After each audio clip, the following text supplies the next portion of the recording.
Banyawo ne basiruka n'amawulire ga nnaku Oweekitiibwa Kato Lubwama avudde mu bulamu bw'ensi eno ekigambibwa nti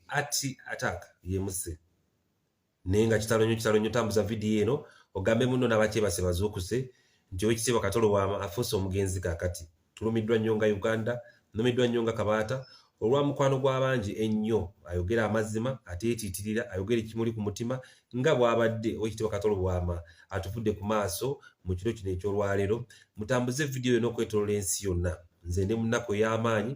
Oweekitiibwa Kato Lubwama okunva ku maaso mu ngeri eyo nga talwadde nti omutima guyinza okuba gwesibye jjukira omutima guno gubadde mulwadde baali bagukolako dda sajjala ennyingi nnyo ne gusobola okuba nga gubadde gumutambuzaawo era nga gumubeezezzaawo ekiseera kino kyonna kye tubadde naye guyinza okuba gutuuse ne gukoowa kuba gubadde mukoleekolemu nnyo babadde bagujjanjabyemu nnyo era ng'omutima gwe gutambulira ku ddagala ne ku treatment ey'enjawulo kitalo nnyo ngenda kugezaako kubanoonyereza ebisingawo ku story zino zonna byonna ebinaddirira ogenda kuba obitegeera ku page eno kwendi amannya nze Kabaata.